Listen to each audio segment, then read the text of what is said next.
What's up everybody, it's Paul from Boosted Films, and in this video we're going to change the engine air filter and cabin air filter on this 2021 Chevy Tahoe.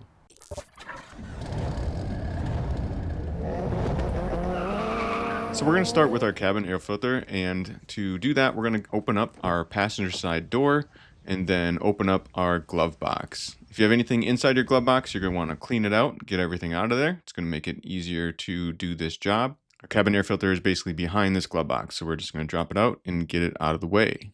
You may notice when you open your glove box that it doesn't just kind of drop down, it kind of softly opens down. That's because there's this arm on the left side in this case that I like to call the soft open arm. So that's something we're going to want to disconnect. You should be able to get your finger behind it, finger or thumb, and then you should be able to pop it out of the way. That can move in and out, so you can just move it, just so it's not in your way to drop down the glove box. Next, to actually drop our glove box, you kind of lift up and then pinch the middle sides here, and then those protruding parts that are on each side could just pass by and come off. And then you can pull the glove box off the hinges that it was sitting on the bottom.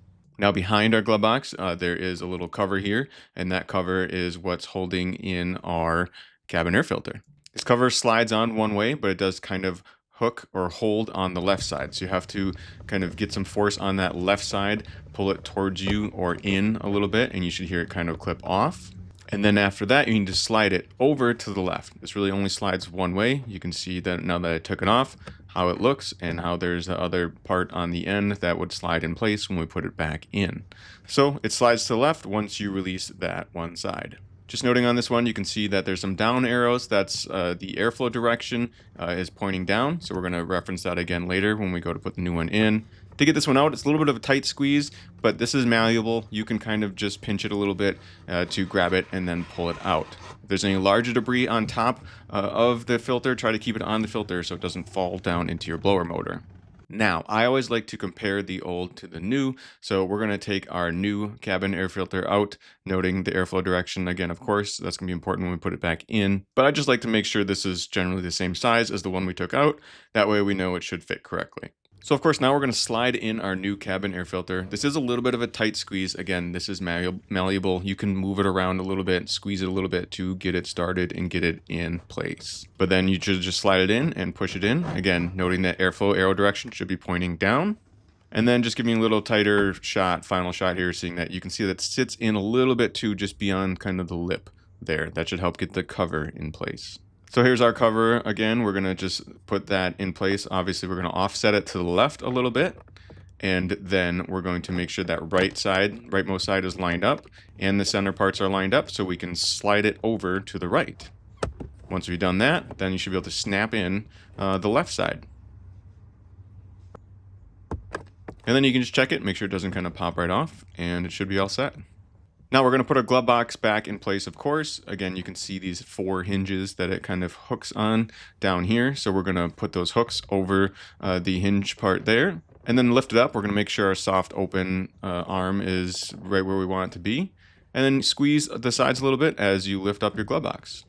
And now the glove box should open and close kind of as you want it to, except we don't have that soft open arm set yet. So again, you can pull this in and out as needed. Of course, it goes in and out when it's connected. So you should be able to pull it out, line it up, give it a good push, and it'll snap in place.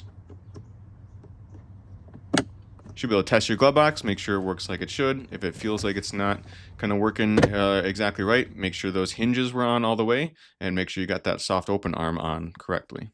And that was about it. So we can close up our passenger side door. But now we're going to move over to the driver's side door, because next we're going to change the engine air filter. And to do that, we need to, of course, pop our hood. So down by the driver's side footwell here, we can just pull the lever to release our hood.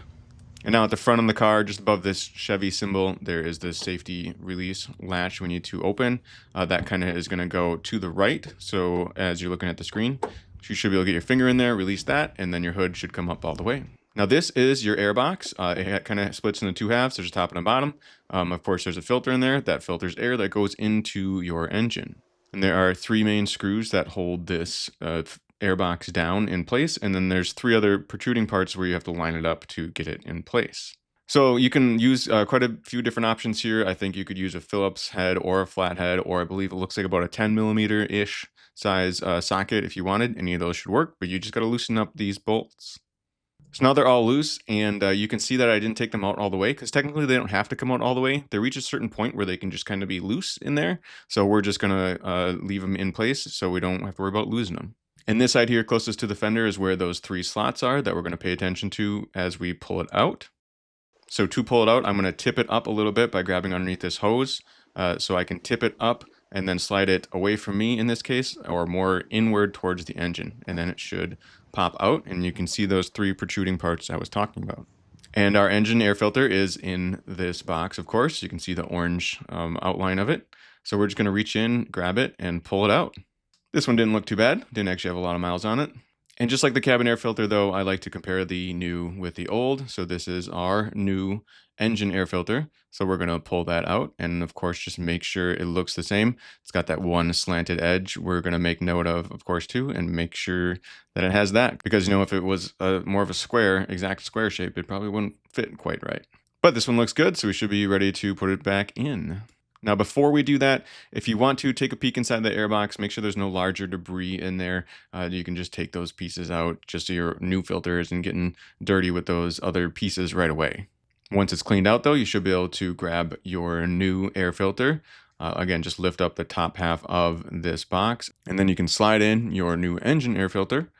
And then you should just be able to check it out, make sure it looks like it's sitting flush and in there all the way. That should make it easier to make sure the cover goes back on the way you want it. And also, again, paying attention to those 3 protruding parts because we're going to have to line those up when we push those in place as well. If it seems like it's really hard to get in place, you'd want to double check those and make sure they're lined up or that you have enough pressure pushing down on the top half of this box to line it up with those holes they need to go into.